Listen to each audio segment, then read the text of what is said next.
أشهد أن لا إله إلا الله وحده لا شريك له وأشهد أن محمدا عبده ورسوله أما بعد فأعوذ بالله من الشيطان الرجيم بسم الله الرحمن الرحيم الحمد لله رب العالمين الرحمن الرحيم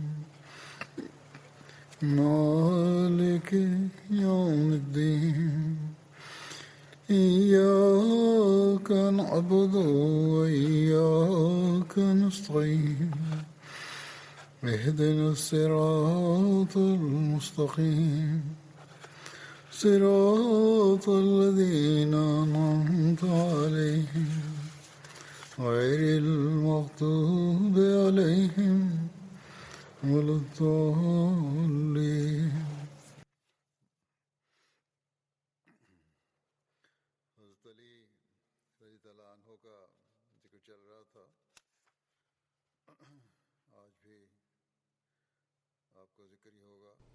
كان الحديث جاريا عن سيدنا علي رضي الله عنه، ويستمر ذكره اليوم أيضا، ولكنه سينتهي اليوم بإذن الله بحسب المعلومات والمادة التي جمعتها.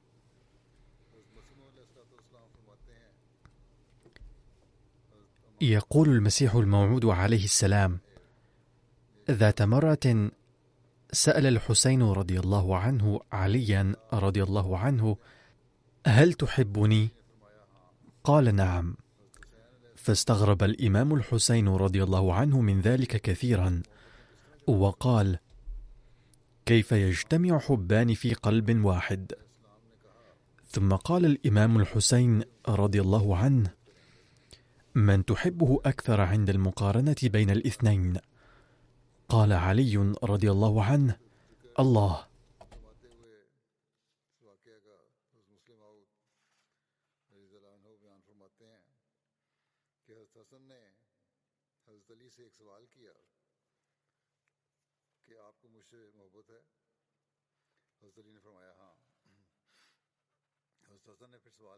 يقول سيدنا المصلح الموعود رضي الله عنه في بيان ذلك: سأل الإمام الحسن سيدنا عليا رضي الله عنهما: هل تحبني؟ قال علي: نعم. ثم سأله الإمام الحسن: هل تحب الله أيضا؟ قال علي: نعم. فقال الحسن: إذن أنت ترتكب الشرك نوعا ما، لأن المراد من الشرك أن يشارك المرء أحدا في حب الله تعالى. قال علي: أنا لا أرتكب شركا، صحيح أنني أحبك، ولكن إذا جاء حبك مقابل حب الله تعالى سأتخلى عن حبك فورا.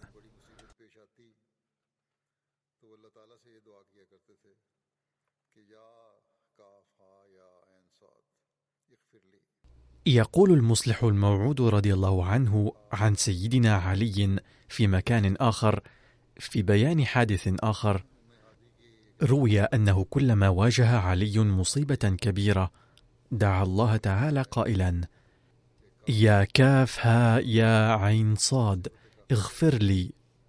وبحسب رواية أم هانئ قال النبي صلى الله عليه وسلم في بيان معنى هذه المقطعات: إن حرف الكاف ينوب عن الكافي، والهاء عن الهادي، والعين عن العالم أو العليم، والصاد عن الصادق.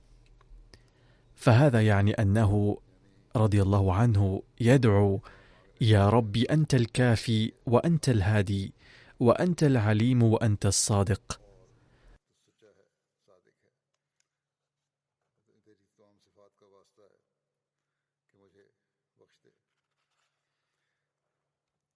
فأناشدك بصفاتك الحسنة كلها أن اغفر لي.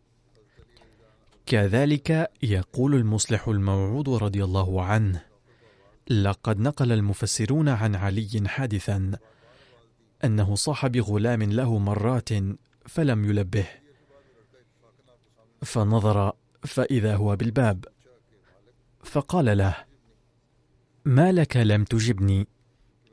قال: لثقتي بحلمك وأمني من عقوبتك.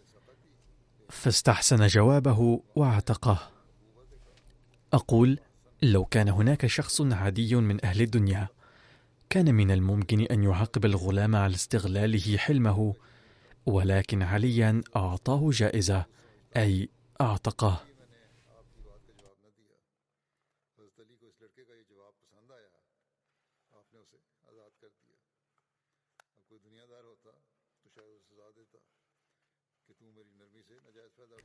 يضيف المصلح الموعود رضي الله عنه قائلا: كان هناك شخص يدرس ابني علي الحسن والحسين، فمر علي من قربهما مرة وهو يقرئهما خاتم النبيين بكسر التاء، فقال: أقرئهما خاتم النبيين بفتح التاء، أي صحيح أن كلتا القراءتين صحيح، ولكني أحب أن يقرأ خاتم النبيين بفتح التاء، لأن خاتم النبيين يعني مهر الأنبياء، وأما خاتم النبيين فيعني من ينهي سلسلة الأنبياء، لذا عليك أن تدرس أولادي خاتم النبيين بفتح التاء.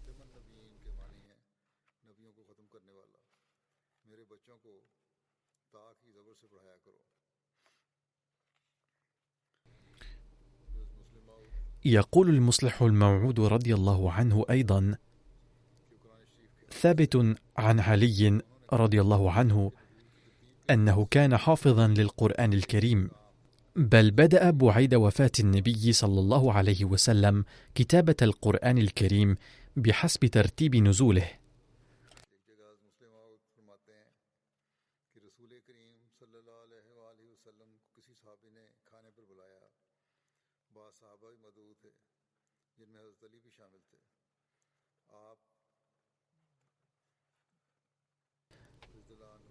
ويقول المصلح الموعود رضي الله عنه في مكان آخر: دعا صحابي رسول الله صلى الله عليه وسلم للطعام، ودعا بعض الصحابة الآخرين وعليا رضي الله عنه معهم أيضا. كان علي صغير السن نسبيا، فأراد الصحابة أن يمزحوا به، فكانوا يأكلون التمور ويضعون النوى أمام علي، وكذلك فعل رسول الله صلى الله عليه وسلم أيضا. كان علي مشغولا ولم ينتبه إلى أنهم يضعون النوى أمامه، ولما انتبه إلى هذا الأمر وجد كومة من النوى موضوعة أمامه. قال له الصحابة على سبيل المزاح: لقد أكلت التمور كلها، فها هو النوى كله أمامك.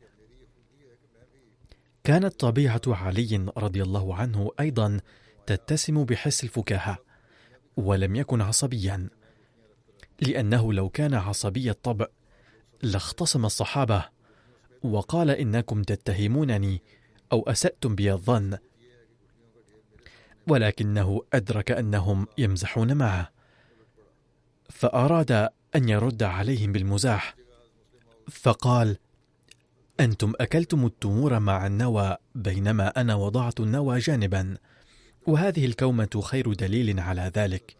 فهكذا انقلب مزاح الصحابة عليهم. وقال المصلح الموعود رضي الله عنه عن علي رضي الله عنه في مكان آخر: لقد جاء في الأحاديث أن النبي صلى الله عليه وسلم قرأ القرآن الكريم في الصلاة فصححه علي، فقال له النبي صلى الله عليه وسلم بعد الصلاة: هذه ليست مهمتك، بل كلفت أناسا بمهمة التنبيه على الخطأ، علما أن عليا أيضا كان عالما كبيرا. وقال في مكان آخر: ورد في القرآن الكريم أن عليكم أن تقدموا صدقات قبل أن تستشيروا النبي صلى الله عليه وسلم، ولم يسبق أن استشار علي رضي الله عنه النبي صلى الله عليه وسلم قبل نزول هذا الحكم، وبعد نزول هذا الحكم جاء إلى النبي صلى الله عليه وسلم وقدم صدقة وقال: أريد أن أستشيرك في شيء.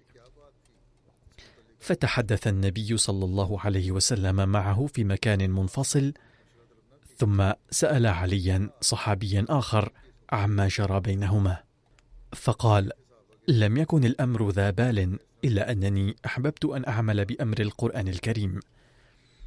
أقول: لقد كان هذا حرص الصحابة للعمل بالقرآن، وقد ذكر حادث آخر من هذا النوع، أن صحابيا كان يذهب إلى بيوت الناس للعمل بأمر القرآن الكريم، أنه إذا ذهبتم لزيارة أحد وقال لكم صاحب البيت ارجعوا فارجعوا.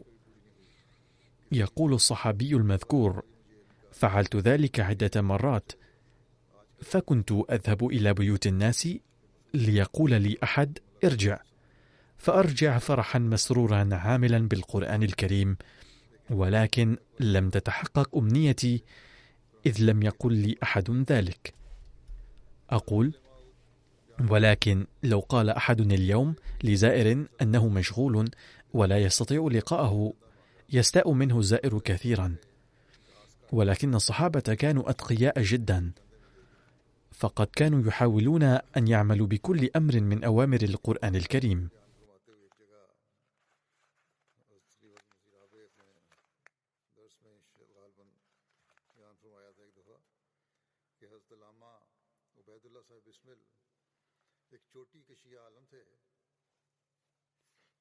يقول المصلح الموعود رضي الله عنه: ذات مرة طلب النبي صلى الله عليه وسلم من الصحابة تبرعا لضرورة، فخرج علي رضي الله عنه وحصد الأعشاب وباعها وتبرع بثمنها.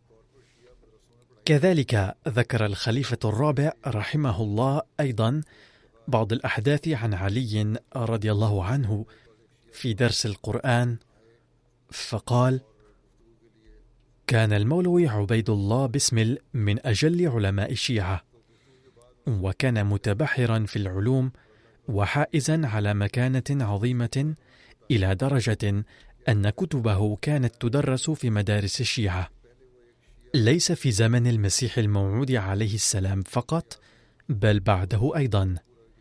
وأذكر أن أحد الإخوة من الشيعة جاء إلي للنقاش في زمن كنت أعمل في مؤسسة الوقف الجديد، وبعد الحديث اطمأن وشرح الله صدره، فقبل الأحمدية بفضل الله تعالى.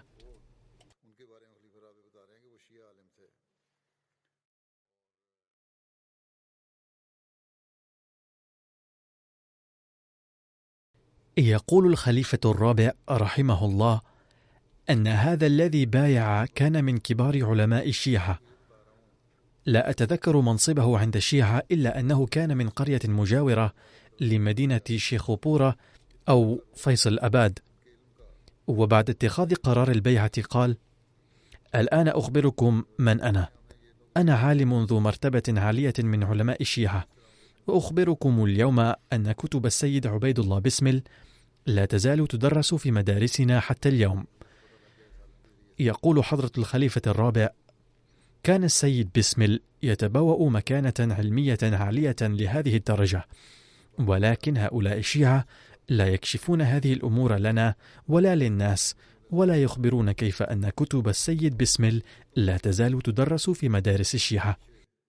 لقد عرفت ذلك الآن بواسطة هذا العالم، ولكنهم لا يخبرون طلابهم من كان السيد عبيد الله بسمل في الماضي وماذا حصل به فيما بعد، حيث صدق بسيدنا المسيح الموعود عليه السلام وآمن به، معرضا عن كل ما كان يتمتع به من عزة دنيوية بين الشيعة في ذلك الزمن. وهذه العبارة التي أقرأها عليكم الآن مقتبسة من كتاب العلامة بسمل هذا، أي أنها ليست في كتاب رجل عادي.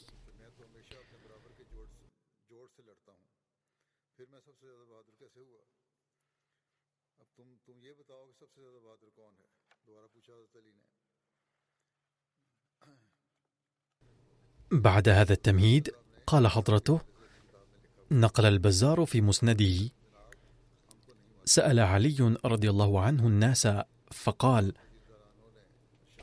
أيها الناس، أخبروني من أشجع الناس؟ قالوا: أنت. قال: أما إني ما بارزت أحدا إلا انتصفت منه، أي من كان قرني ومناصفا لي، ولكن أخبروني بأشجع الناس. قالوا: لا نعلم. فمن؟ قال: أبو بكر رضي الله عنه. هذا ما نقله السيد بسمل في كتابه من ذلك المصدر، أي قالوا لعلي رضي الله عنه: نحن لا نعلم من هو أشجع الناس، فأخبرنا أنت من هو.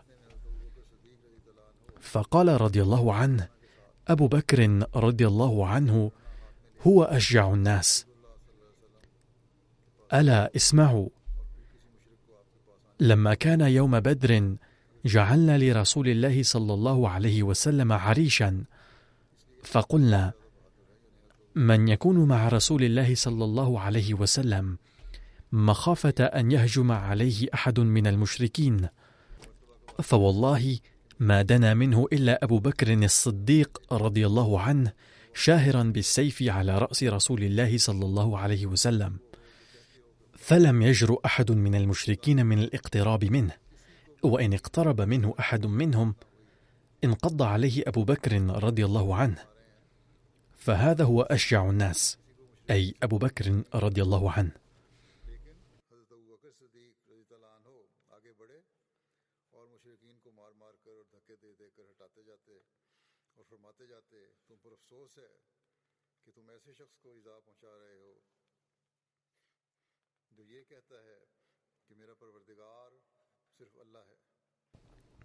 وقال علي رضي الله عنه: ذات مرة رأيت رسول الله صلى الله عليه وسلم وقد ازدحم عليه المشركون يجرونه ويقولون: أنت الذي تقول إن الله أحد، فوالله لم يجرؤ أحد على مواجهة المشركين إلا أبو بكر رضي الله عنه. تقدم وبدأ يدفعهم عن النبي صلى الله عليه وسلم ويقول: ويلكم، أتقتلون رجلا أن يقول ربي الله؟ ثم رفع علي بردة كانت عليه فبكى حتى ضلت لحيته، ثم قال: أنشدكم بالله، أمؤمن آل فرعون خير أم أبو بكر رضي الله عنه؟ أي أن الذين آمنوا من آل فرعون لم يفدوا نبيهم بأرواحهم كما فعل أبو بكر رضي الله عنه. فسكت القوم، فقال: ألا تجيبوني؟ فوالله لساعة من أبي بكر خير من ملء الأرض من مؤمن آل فرعون. ذاك رجل كتم إيمانه، وهذا رجل أعلن إيمانه.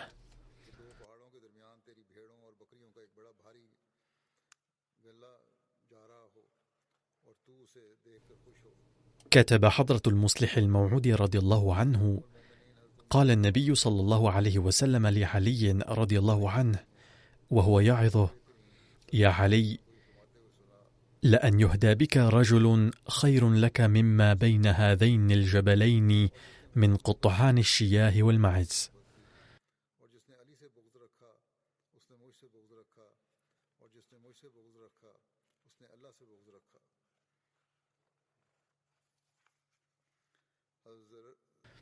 وعن أم المؤمنين أم سلمة رضي الله عنها قالت: أشهد أني سمعت رسول الله صلى الله عليه وسلم يقول: من أحب عليا فقد أحبني، ومن أحبني فقد أحب الله، ومن أبغض عليا فقد أبغضني، ومن أبغضني فقد أبغض الله. عن زر قال: قال علي: والذي فلق الحبة وبرأ النسمة، إنه لعهد النبي الأمي صلى الله عليه وسلم إلي، ألا يحبني إلا مؤمن ولا يبغضني إلا منافق. عن علي رضي الله عنه قال: دعاني رسول الله صلى الله عليه وسلم فقال: إن فيك من عيسى مثلا، أبغضته يهود حتى بهتوا أمه، وأحبته النصارى حتى أنزلوه بالمنزل الذي ليس به. ثم قال علي رضي الله عنه: ألا وإنه يهلك في اثنان، محب يقرضني بما ليس في، ومبغض يحمله شنآني على أن يبهتني.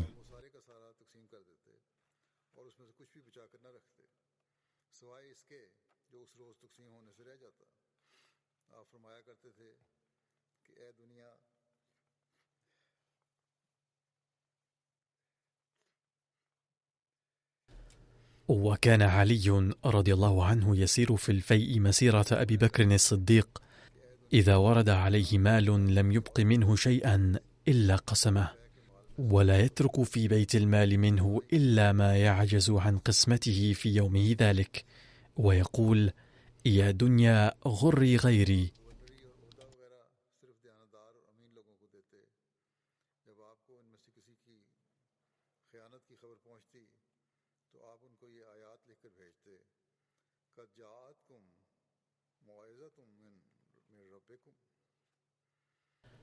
ولم يكن علي رضي الله عنه يستأثر من الفيء بشيء، ولا يخص به حميما ولا قريبا، ولا يخص بالولايات إلا أهل الديانات والأمانات.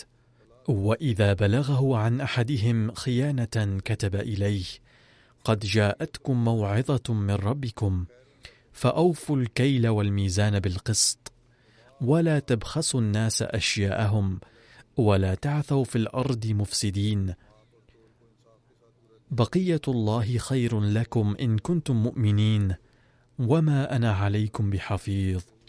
إذا أتاك كتابي هذا فاحتفظ بما في يديك من أموالنا حتى نبعث إليك من يتسلمه منك.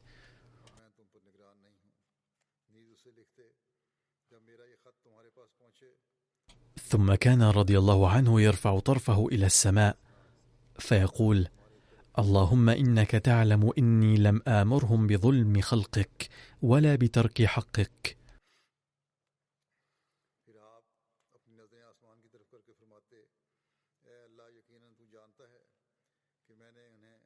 حدثنا أبحر بن جرموز عن أبيه قال: رأيت علي بن أبي طالب رضي الله عنه يخرج من الكوفة وعليه قطريتان نسبة إلى قرية في بحرين كانت تنسج فيها أردية ذات خيوط حمراء، متزرا بالواحدة مترديا بالأخرى، وإزاره إلى نصف الساق، وهو يطوف في الأسواق ومعه درة يأمرهم بتقوى الله وصدق الحديث وحسن البيع والوفاء بالكيل والميزان.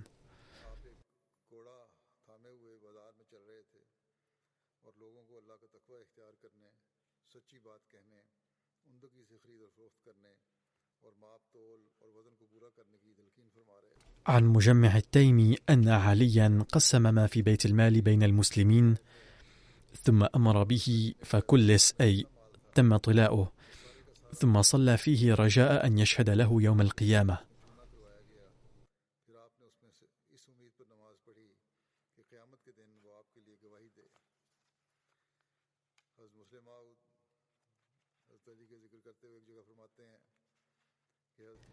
يقول المصلح الموعود فيما يذكره عن سيدنا علي رضي الله عنهما: لقد رأى المسيح الموعود عليه السلام في 7 ديسمبر عام 1892 رؤيا قال عنها: رأيت أنني قد صرت عليا كرم الله وجهه، أي شعرت في المنام كأني هو.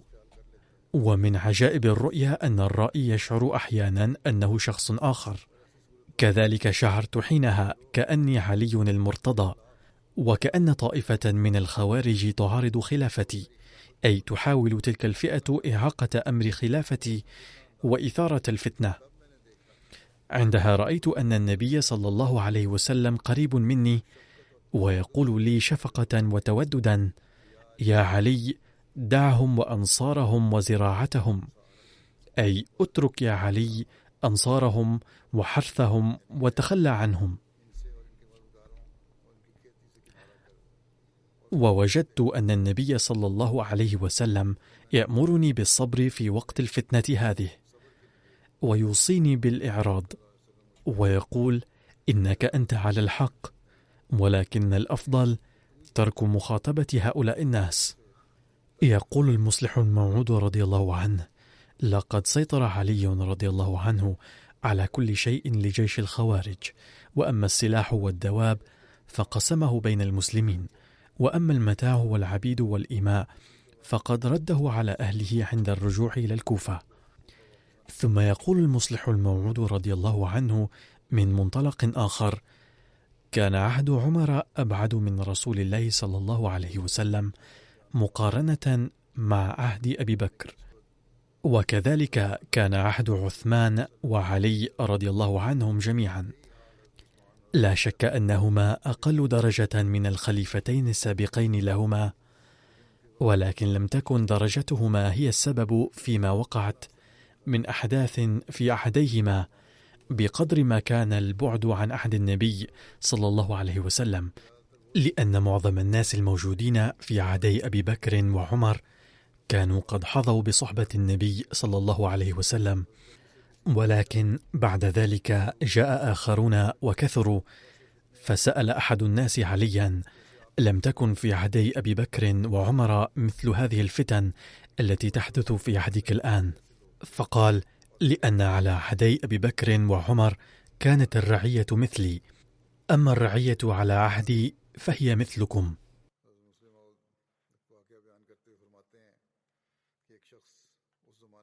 ثم ذكر المصلح الموعود رضي الله عنه واقعة أخرى، فقال: جاء شخص إلى عبد الله بن عمر أيام الحرب بين علي ومعاوية رضي الله عنهم، وقال: لماذا لا تشترك في هذه الحرب في صف علي، مع أن القرآن يقول صراحة: وقاتلوهم حتى لا تكون فتنة.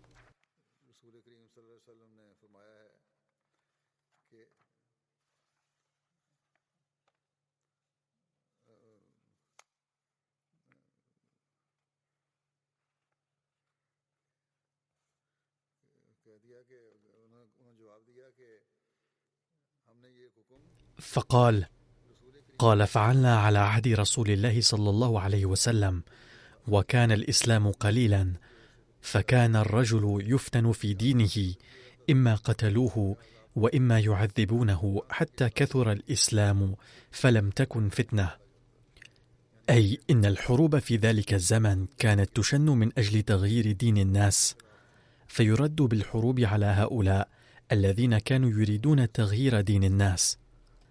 أما في قضية علي ومعاوية فكان قد أقيم الدين حينها واستحكم الإسلام، ولم يكن بينهما خلاف في العقيدة، إنما كان هناك اختلاف فكري. لذلك قال عبد الله بأنني لا أشترك في هذه الحروب. على أي حال هكذا كان موقفه.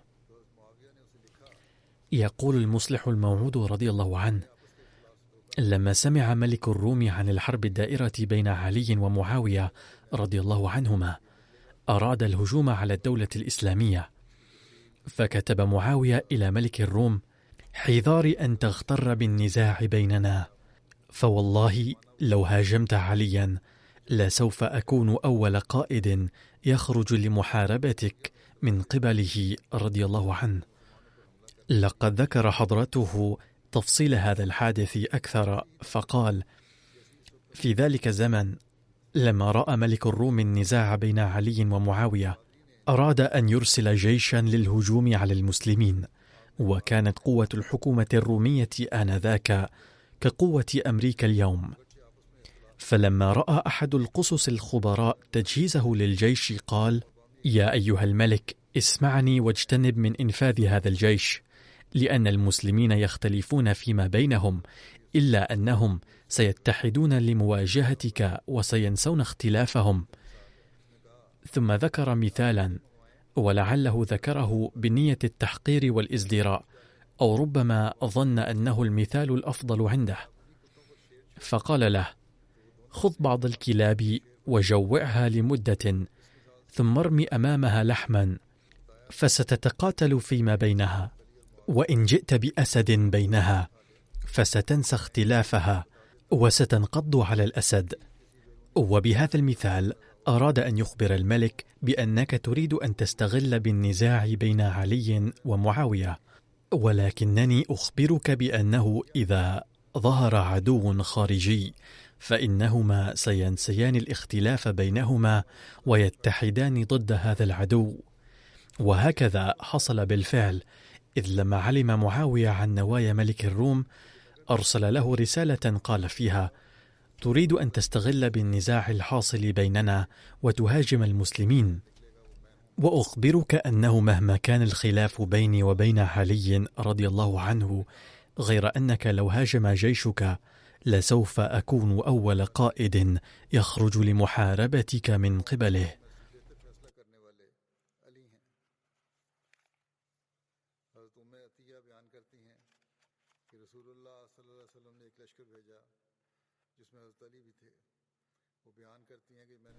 عن ابن عباس قال: كان عمر رضي الله عنه يقول: أقرأنا أبي وأقضانا علي. عن أم عطية قالت: بعث رسول الله صلى الله عليه وسلم جيشا فيهم علي. قالت: فسمعت رسول الله صلى الله عليه وسلم يقول: اللهم لا تمتني حتى تريني عليا. بعث رسول الله صلى الله عليه وسلم عليا في سرية، فلما رجع قال له النبي صلى الله عليه وسلم: رضي عنك الله تعالى ورسوله وجبريل.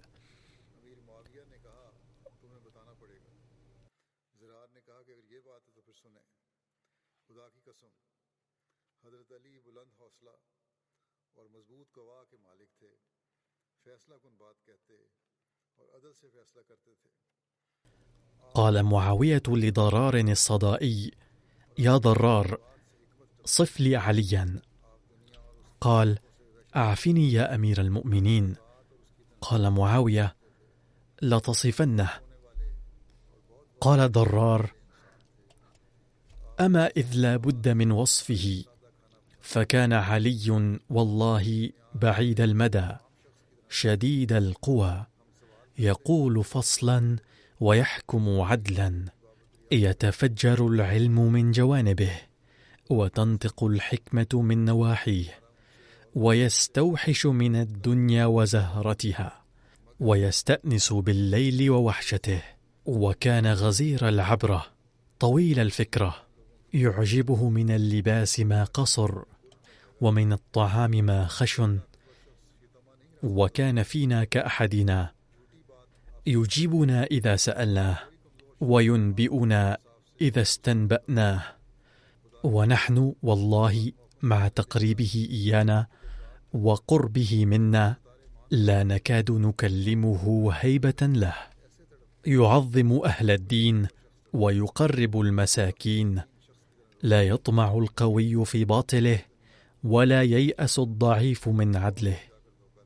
وأشهد أنني رأيته في بعض مواقفه وقد أرخى الليل سدوله وغارت نجومه، قابضا على لحيته يتململ تململ السليم ويبكي بكاء الحزين، ويقول: يا دنيا غري غيري، أإلي تعرضت أم إلي تشوفت؟ هيهات هيهات، قد باينتك ثلاثا لا رجعة فيها، فعمرك قصير وخطرك قليل. يتكلم بلغة التمثيل مع الدنيا ويقول لها بأن عمرك قصير وخطرك قليل. آه من قلة الزاد وبعد السفر ووحشة الطريق. فلما أخبر ضرار معاوية بكل هذه الأمور بكى معاوية وقال: رحم الله أبا الحسن، كان والله كذلك، فكيف حزنك عليه يا ضرار؟ قال: حزن من ذبح ولدها وهو في حجرها.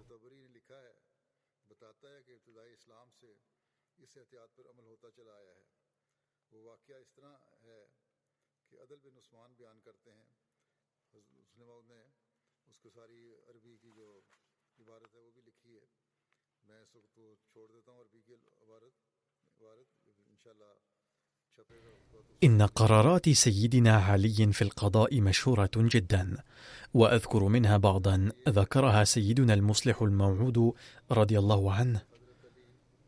يقول سيدنا المصلح الموعود رضي الله عنه أن حدثا أورده الطبري من عهد سيدنا علي رضي الله عنه يفيد أنه قد تم العمل به بكل حذر منذ صدر الإسلام، وهو يروي عدي بن عثمان: رأيت عليا هم خارجا من همدان، فرأى فئتين تقتتلان ففرق بينهما، ثم مضى فسمع صوتا: يا غوثا بالله، فخرج يحضر نحوه حتى سمعت خفق نعله وهو يقول: أتاك الغوث.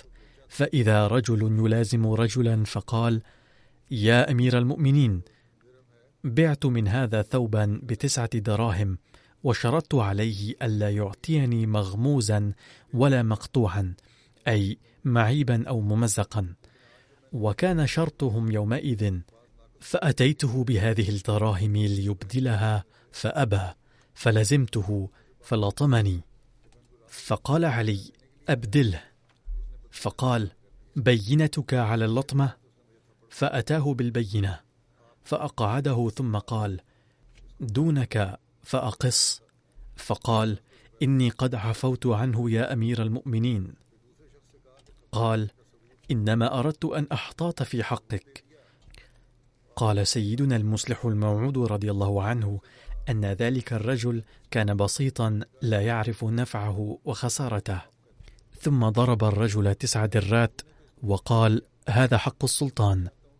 ثم بين سيدنا المصلح الموعود رضي الله عنه حدثا آخر وقال: ونجد خير مثال في قرار اتخذه سيدنا علي، فقد رأى ذات مرة شخصا ضرب آخر فنهاه علي عن ذلك، ثم أمر المضروب أن ينتقم من المعتدي، فقال: لقد عفوت عنه.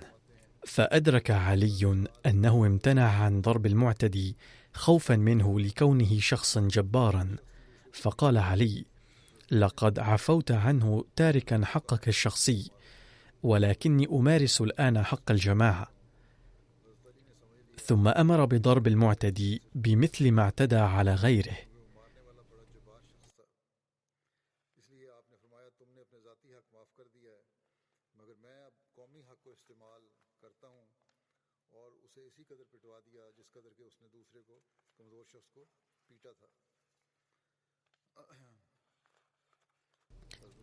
ثم كتب سيدنا المصلح الموعود رضي الله عنه أن سيدنا عليا رضي الله عنه مثل أمام القاضي في قضية، فراعاه الحاكم، فقال له علي: هذه أول مخالفة منك للعدل، إذ لا فرق الآن في المحكمة بيني وبين خصمي.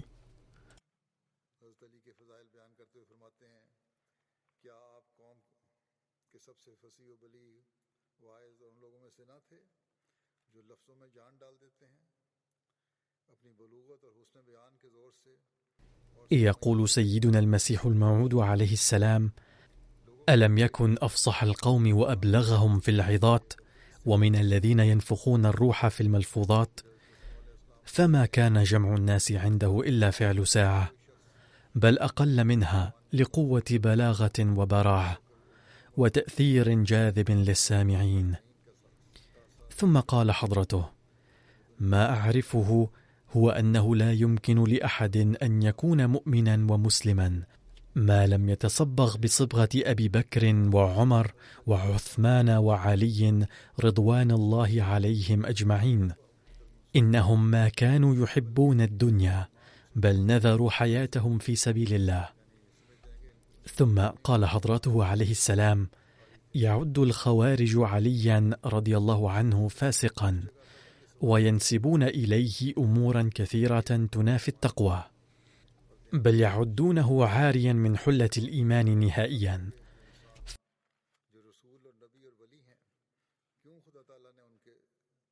فهنا ينشأ السؤال بطبيعة الحال، أنه ما دامت التقوى والأمانة والإخلاص شرطا للصديق، فلماذا جعل الله تعالى سيرة هؤلاء العظام والأشراف من الدرجة العليا، وهم الرسل والأنبياء والأولياء، مشتبها فيها في أعين عامة الناس؟ أي لماذا لم يفهم هؤلاء الناس سيرتهم وبقيت أسوتهم ملتبسة عليهم، فعجزوا عن استيعاب أقوالهم وإدراك أفعالهم حتى عدوهم خارجين عن دائرة التقوى والأمانة والإخلاص، وزعموا أنهم كانوا ظالمين وآكلي مال حرام وسفاكي دماء بغير حق وكذابين وناقض العهود وأنانيين ومجرمين، في حين يوجد في الدنيا أناس كثيرون لا يدعون الرسالة ولا النبوة، ولا يعتبرون أنفسهم أولياء أو أئمة أو خلفاء المسلمين، ومع ذلك لا يقع على سيرتهم وحياتهم أي اعتراض. فالجواب على هذا السؤال أن الله قدر ذلك لكي يجعل عباده المقبولين والمحبوبين الخواص في خفاء عن أعين الأشقياء المتسرعين الذين يسيئون الظن عادة، كما أنه بنفسه خفي عن أعين الذين يسيئون الظن بهذه الطريقة، أي أن الذين يقولون بحقهم هذه الأقاويل هم أنفسهم أشقياء ومسيء الظن. فكما أن الله قد أخفى نفسه والناس يسيئون الظن فيه، مثل ذلك يسيء هؤلاء الأشقياء الظن في مقربيه، ويستعجلون في الاعتراض، وهم الذين لا يتحلون بالتقوى في الحقيقة ويتهمون المتقين.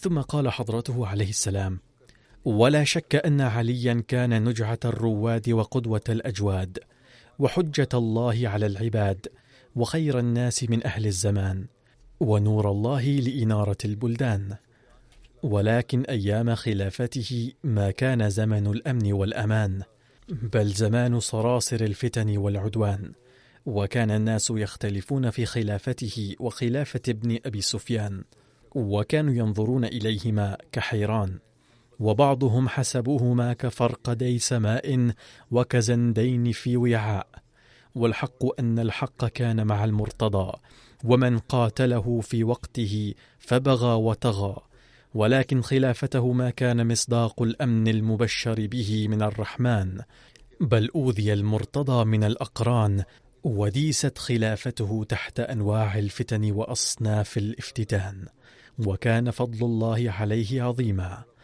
ولكن عاش محزونا وأليما، وما قدر على أن يشيع الدين ويرجم الشياطين كالخلفاء الأولين، بل ما فرغ عن أسنة القوم، ومنع من كل القصد والروم، وما ألبوه بل أضبوا على إكثار الجور، وما عدوا عن الأذى بل زاحموه وقعدوا في المور، وكان صبورا ومن الصالحين، فلا يمكن أن نجعل خلافته مصداق هذه البشارة، فإن خلافته كانت في أيام الفساد والبغي والخسارة.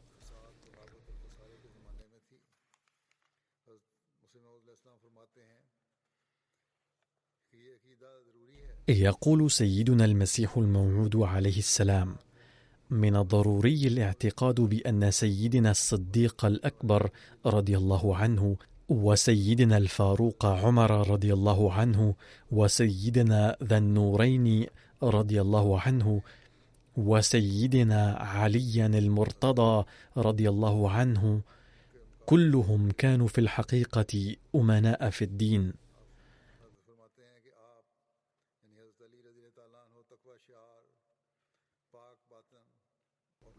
ثم يقول المسيح الموعود عليه السلام وهو يبين مكانة علي رضي الله عنه ومقامه: كان تقيا نقيا من الذين هم أحب الناس إلى الرحمن، ومن نخب الجيل وسادات الزمان، أسد الله الغالب وفتى الله الحنان،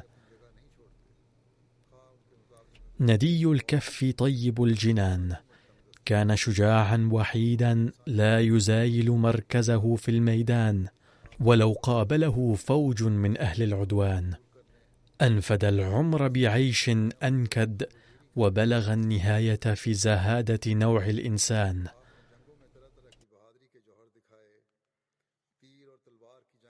وكان أول الرجال في إعطاء النشب وإماطة الشجب وتفقد اليتامى والمساكين والجيران، وكان يجلي أنواع بسالة في معارك، وكان مظهر العجائب في هيجاء السيف والسنان، ومع ذلك كان عذب البيان فصيح اللسان.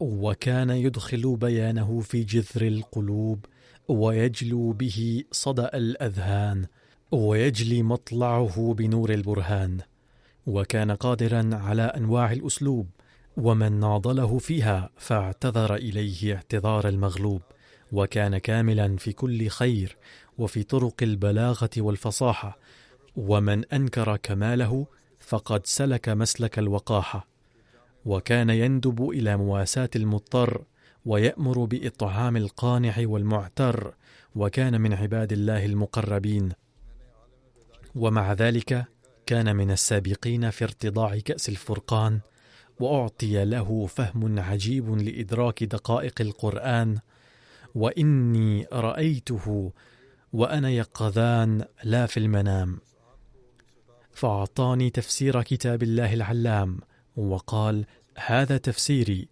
أي أعطى علي رضي الله عنه هذا التفسير للمسيح الموعود عليه السلام، وقال له: والآن أوليت فهنيت بما أوتيت. قال المسيح الموعود عليه السلام: فبسطت يدي وأخذت التفسير، وشكرت الله المعطي القدير، ووجدته ذا خلق قويم وخلق صميم، ومتواضعا منكسرا ومتهللا منورا، وأقول حلفا إنه لاقاني حبا وألفا، وألقي في روعي أنه يعرفني وعقيدتي، ويعلم ما أخالف الشيعة في مسلكي ومشربي، ولكن ما شمخ بأنفه عنفا، وما نأى بجانبه أنفا، بل وافاني وصافاني كالمحبين المخلصين، وأظهر المحبة كالمصافين الصادقين. وكان معه الحسين بل الحسنين، وسيد الرسل خاتم النبيين، وكانت معهم فتاة جميلة صالحة جليلة مباركة مطهرة معظمة موقرة باهرة السفور ظاهرة النور، ووجدتها ممتلئة من الحزن، ولكن كانت كاتمة، وألقي في روعي أنها الزهراء فاطمة، فجاءتني وأنا مضطجع، فقعدت ووضعت رأسي على فخذها وتلطفت، ورأيت أنها لبعض أحزاني تحزن وتضجر وتتحنن وتقلق كأمهات عند مصائب البنين.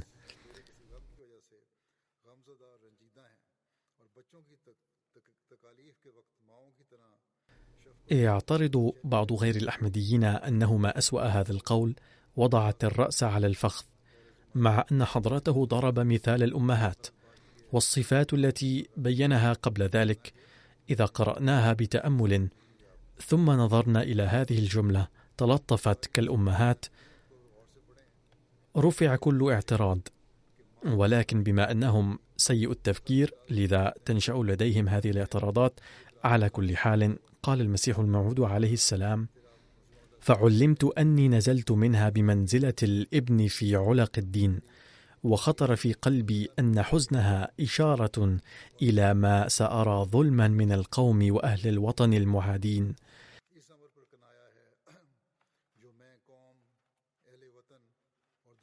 ثم جاءني الحسنان، وكان يبديان المحبة كالإخوان، وافيان كالمواسين، وكان هذا كشفا من كشوف اليقظة، وقد مضت عليه برهة من سنين.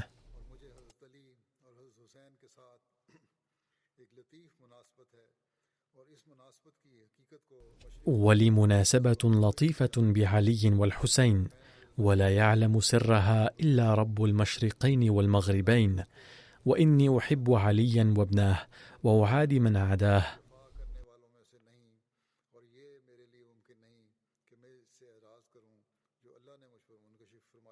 ومع ذلك لست من الجائرين المتعسفين، وما كان لي أن أعرض عما كشف الله علي، وما كنت من المعتدين.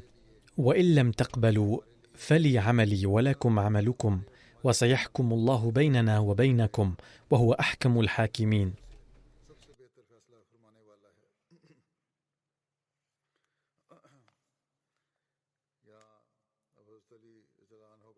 والآن أريد أن أعلن أنني سوف أفتح قناة تلفزيونية جديدة تبث 24 ساعة باسم MTA غانا.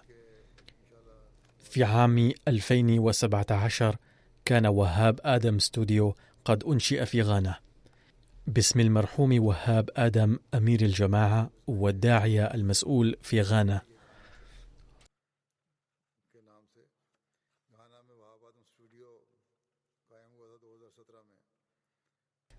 تعد في هذا الاستوديو 60% من البرامج لقناة MTA أفريقيا، وفي الاستوديو يعمل 17 عاملا وأكثر من 60 متطوعا، وهم مختصون بمختلف الأقسام.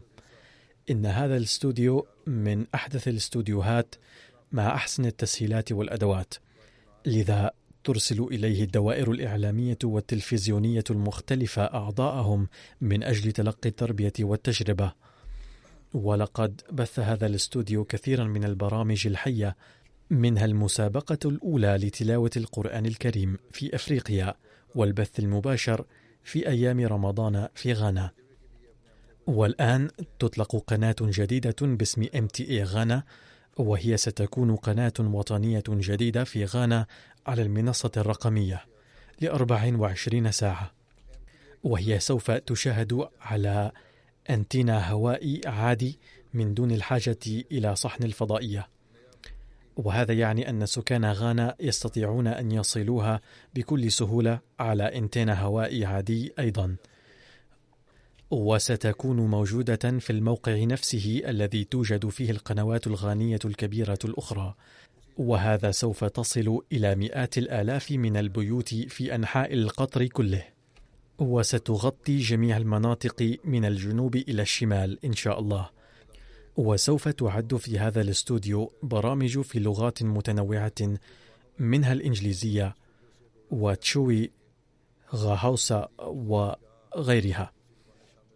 وسوف تقوم لجنة إيماء الله والفرق الأخرى بأعمال الانتقال والجدولة للقناة، وتعد برامج أخلاقية وتعليمية وتربوية، وبذلك سيطلع الناس على تعليم الإسلام الصحيحة والجميلة. وبفضل الله تعالى MTA غانا ستكون قناة تلفزيونية وحيدة على المنصة الرقمية مخصوصة لتعليم الإسلام كليا.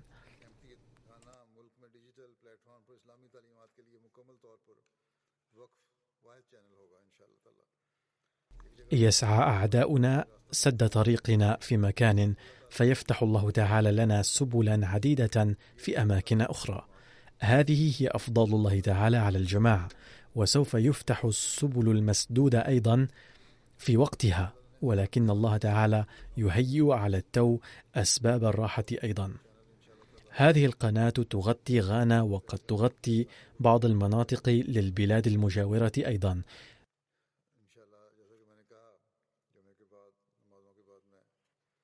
وسوف أدشن هذه القناة بعد صلاة الجمعة والعصر إن شاء الله.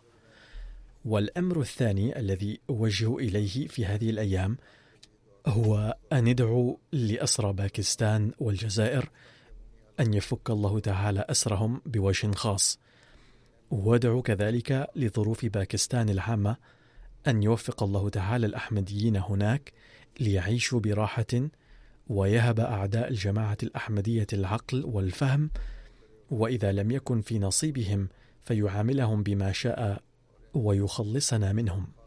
وأقول للأحمديين، وأخص الأحمديين الباكستانيين، بأن يركزوا في هذه الأيام على النوافل والأدعية والصدقات، حفظهم الله تعالى وسلمهم.